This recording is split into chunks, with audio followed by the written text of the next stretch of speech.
se traslada al Congreso, por ejemplo.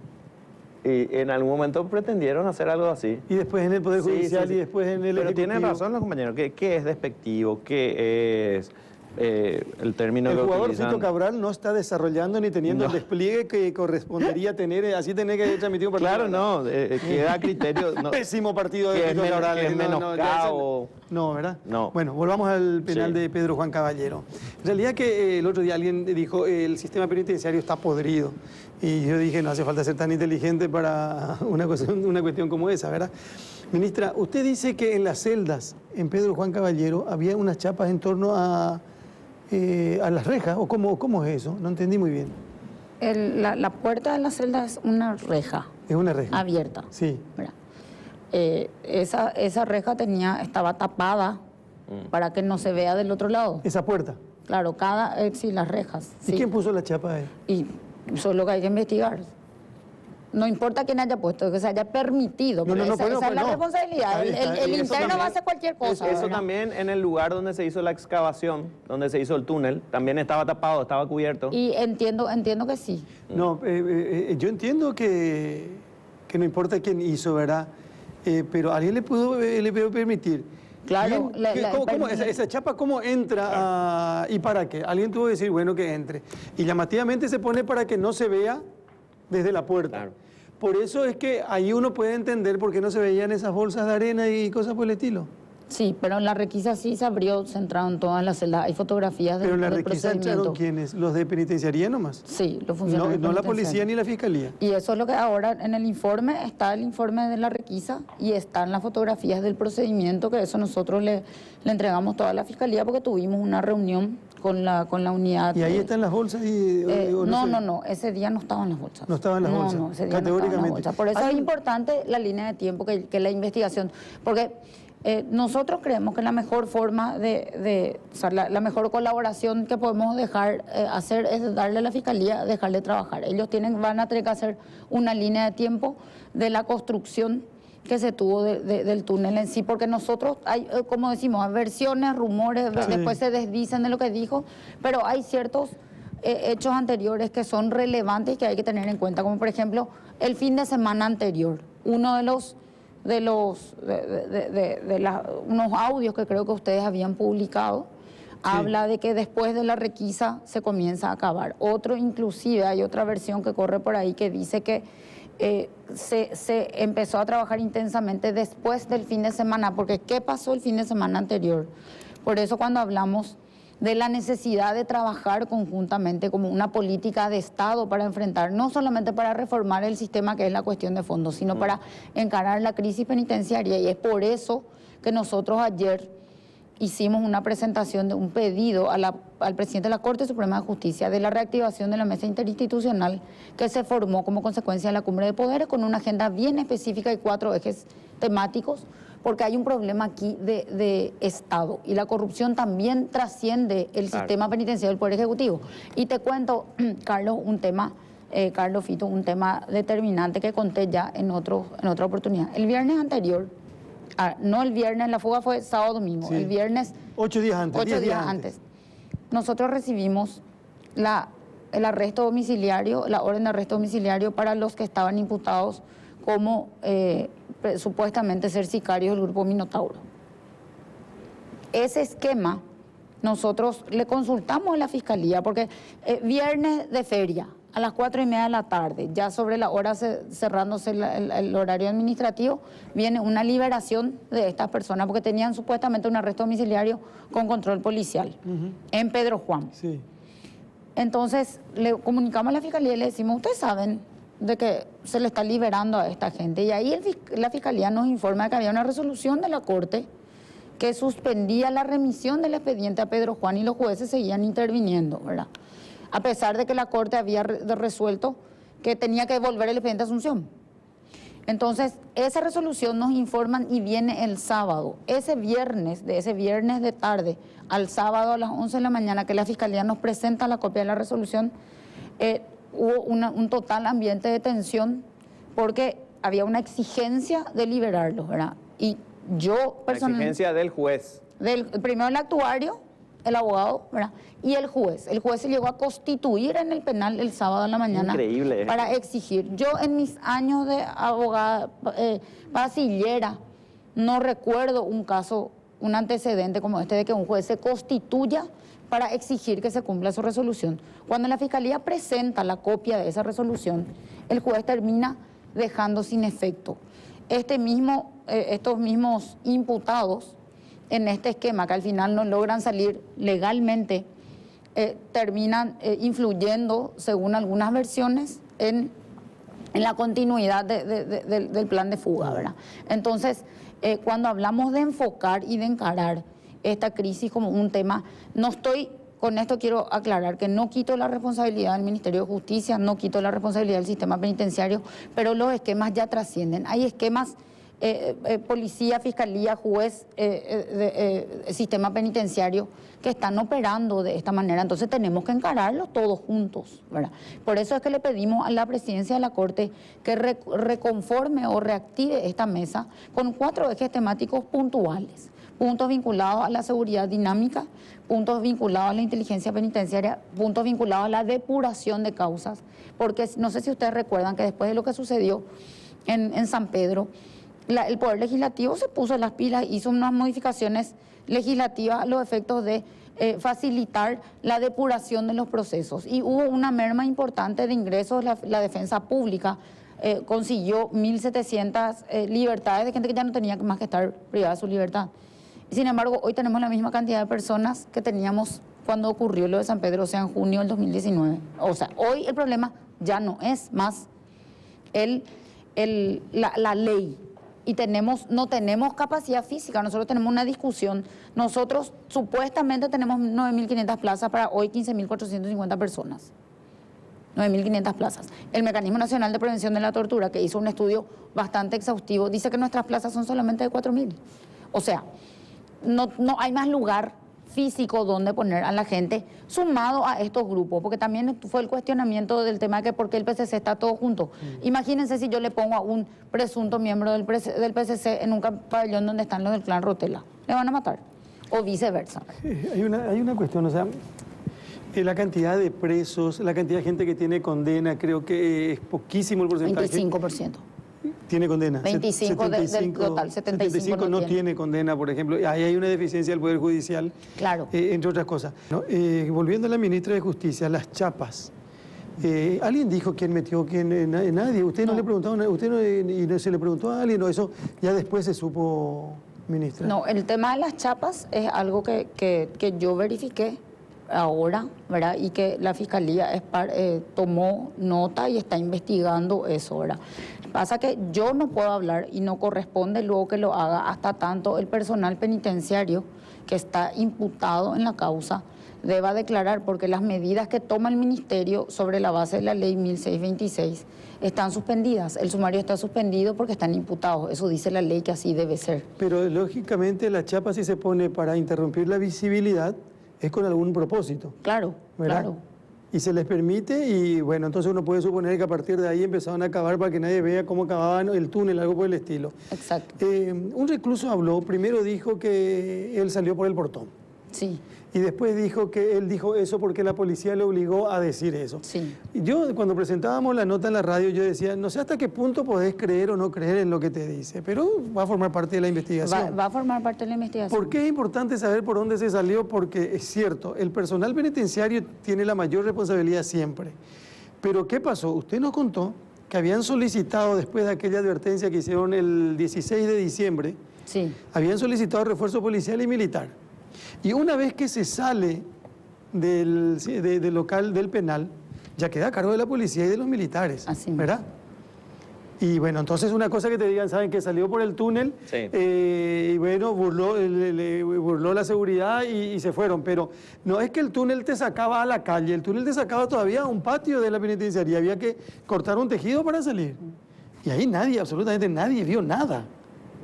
Entonces hay personal penitenciario, policía y militares en este tema.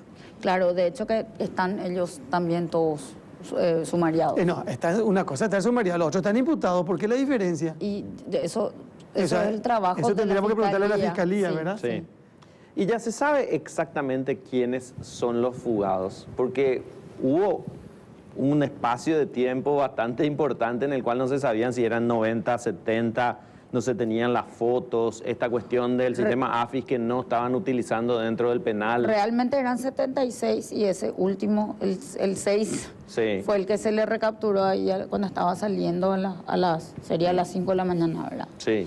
Y son 75 y nosotros ya remitimos toda la información que nosotros teníamos oficialmente, porque acá también hubo muchas filtraciones de la información. Remitimos oficialmente todo eso a todos los órganos que nos estaban solicitando. De hecho que en ese esquema también estamos trabajando. Ustedes vieron que yo estuve en el Brasil, estuve con Sergio Moro, ¿verdad? Con el ministro Moro. El apoyo de ellos es total. Nosotros tenemos que trabajar, porque este es el problema del PCC, del Comando Vermelho y los grupos del crimen organizado de origen brasilero, es un problema que hoy es un problema regional, ¿verdad? Y nosotros tenemos que encararlo como un tema regional, y de hecho que el ministro Moro ofrece la capacitación del sistema penitenciario. Sí. La capacitación del sistema de agentes penitenciarios en el abordaje para estos grupos es uno de los ofrecimientos que hace de cooperación el gobierno brasilero. También el apoyo a la lucha contra el crimen organizado, tanto dentro del sistema como fuera, pues dice el director general, el Fabiano Bordiñón, que sería de institutos penales, por decirlo de alguna manera ya, pero el del sistema federal, porque ellos tienen su sistema federal y el sistema de los estados. Dice, este problema comenzó en las cárceles aquí, el PCC nace en las cárceles y tenemos que atacarlo también en las cárceles, ¿verdad? Entonces, el trabajo de la gestión penitenciaria que nosotros podamos llegar a hacer en un esquema de reforma es clave, y para eso necesitamos apostar, que también es otra. Nosotros le preguntamos, ¿cómo ustedes logran reducir el nivel? Porque ellos dicen 100%, no podemos decir que no tenemos personal que sea corrupto. Pero ¿cómo logran reducir? Y dice, porque apostamos en la educación y en la formación. Y ese es parte de nuestro proyecto. Ahora el instituto, que el proyecto dentro del Ministerio de Justicia está cerrado, necesitamos en lo que es el Ministerio de Educación y ponerlo a funcionar para el personal que va a trabajar en los nuevos centros penitenciarios. Y el que va a trabajar con esquemas de máxima seguridad también tiene que tener una formación y educación diferenciada. De hecho, que recorríamos en la cárcel de máxima seguridad de Brasilia, donde están privadas de su libertad personas bastante conocidas para nosotros, como el mismo Minotauro, Jarvis Jiménez Pavón está en esa cárcel, Marcola, que es el fundador o el líder natural del PCC, están en ese penal. Y el sistema es bastante estricto y ellos no tienen solamente 2 horas de sol al día, 22 horas están encerrados. Las celdas son bastante, no quiero hablar de precariedad, sino que tienen lo justo y necesario, y es todo de concreto. Todos tienen, hasta el tiempo de la ducha es controlado. No tienen, o sea, ellos no abren la ducha, les abren la ducha un tiempo y después le apagan la ducha. Y las luces, todo se maneja por fuera de las celdas. Y ellos tienen un esquema bastante. Y acá al revés, en la celda se maneja todo el penal. Sí. Las puertas, los portones y todo.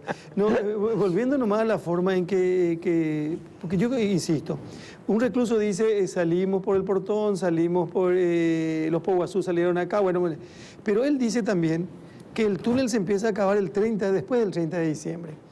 Y no es descabellado lo que dice, porque ¿cuándo ocurre lo de la fuga? ¿El 15? Sí. 19. El 19. Sí. Y si el túnel no tiene más de 15 metros, se puede hacer 1 metro por día. O sea, técnicamente nos pueden decir si se puede o no, ¿verdad? A ver, eso va a ser parte de la investigación, por eso, pero sí. También hay que tener en cuenta que si el control era nulo, claro, pueden trabajar tranquilamente 24 horas. Totalmente, se puede hacer. Si ellos tenían esa permisividad, se dice, ¿verdad? O nadie les decía absolutamente nada. Claro que podían hacer del 30 de diciembre en adelante esto, ¿verdad?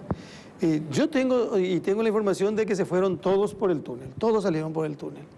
Y hay otros datos también que supongo que va... ¿Cuándo vamos a poder ver las imágenes? Yo sé que no depende del Ministerio de Justicia y sí de la Fiscalía, pero pasó mucho tiempo y ayer nos decía el fiscal legal que todavía los peritos estaban haciendo el despeje cuadro por cuadro y compañía, y nos llama mucho la atención que sea tan largo el tiempo como para que se puedan ver las imágenes de lo que ocurrió en el penal. Y yo te diría, Fito, que es importante dejarles trabajar porque las imágenes van a ser la información más fidedigna que vayamos a tener, porque como vemos hay demasiadas versiones sobre un mismo hecho, ¿verdad? Y también las imágenes son importantes para ver los días anteriores, para ver cómo fue operando todo este trabajo que se vino realizando. Y también las responsabilidades, porque acá la Fiscalía misma dice, nosotros nos interesa, y a nosotros como Ministerio somos los primeros interesados en determinar las responsabilidades para poder deslindar responsabilidades también de personas que hoy pueden estar eventualmente imputadas y que no tuvieron participación en el hecho en sí porque haber estado en otro sector del penal, ¿verdad? Acá es clave lo que pasa en todo el esquema de la dirección, de la Jefatura de Seguridad y el control de esa área en particular. Una consulta más con relación al servicio de filmación y de grabación. En el caso específico, creo que de San Pedro Concepción y Pedro Juan hay una empresa que hace ese trabajo. Sí, y te cuento el origen de esa, investigando un poco los antecedentes. La información inicial de inteligencia de esa época era que como en esos penales había personas privadas de libertad vinculadas al EPP. La información original, al EPP. La información original era evitar fugas o rescates de los miembros del EPP. Por eso es que son específicamente en los penales del norte. Del norte, del Concepción, norte. San Pedro y Pedro Juan. Sí, señor. Bueno, por lo que nosotros escuchamos y por lo que algunos nos contaron, esto funciona de esta manera. Por ejemplo, la empresa tiene su base, su operadora en Asunción. Sí. Y que hay otra base en el Ministerio de Justicia. Sí, el monitoreo, no la filmación. No importa, o sea, no la grabación. Sí. El monitoreo que es la imagen. Sí. ¿Verdad?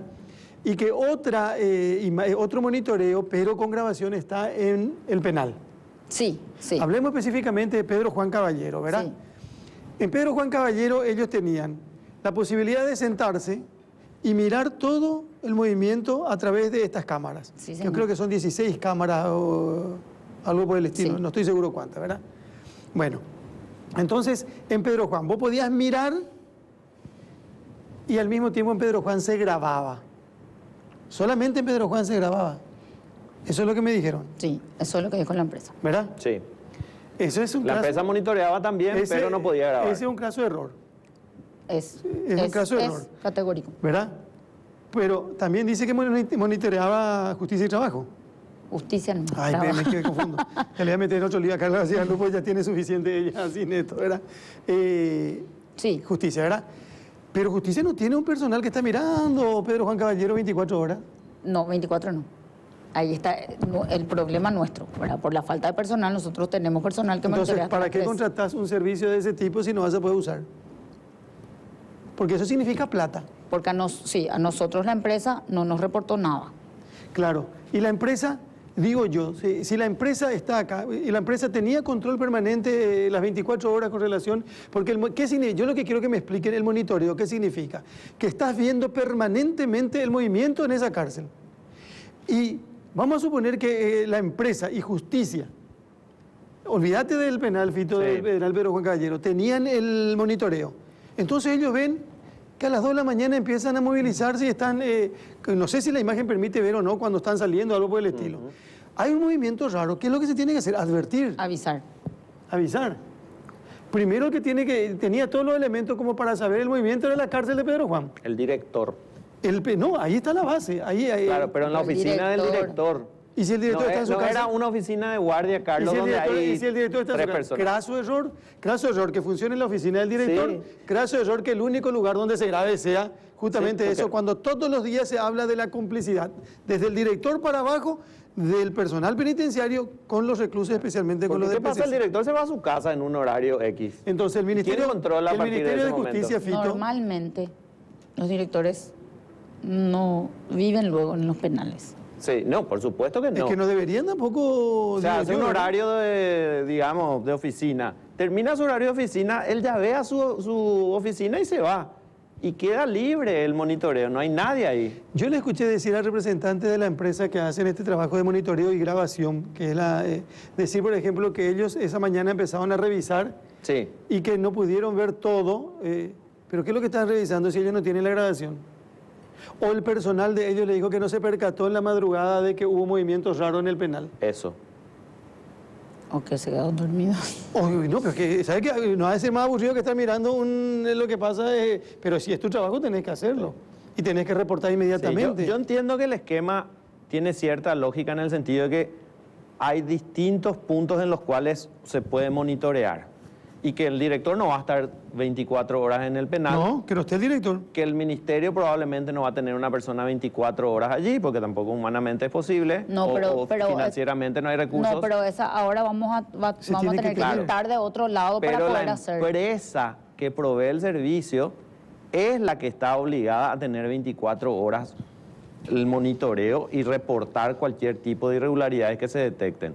Para eso se le contrata a la empresa, no para que te dé la cámara nomás. Ahora sí, en ese punto va a ser determinante para nosotros el resultado de las imágenes cuando Sí. la Fiscalía nos entregue Sí. para poder trabajar en una fiscalización de la ejecución del Suponiendo, contrato. Bueno, ¿verdad? suponiendo que las cámaras detecten el momento en el que se produce la excavación o la fuga, entonces allí no cumplió su función la empresa. Claro. Suponiendo que se pueda detectar en las cámaras, quiere decir que la empresa no tenía una persona o esa persona se quedó dormida o lo que sea y no reportó una actividad irregular. Acá estamos viendo que sacan bolsas de arena desde el 31 de diciembre. Fito, ¿qué dice el contrato? ¿Que tiene que hacer el monitoreo y que tiene que reportar? Sí. ¿O no dice absolutamente nada? ¿Acaso no se puede activar una alarma?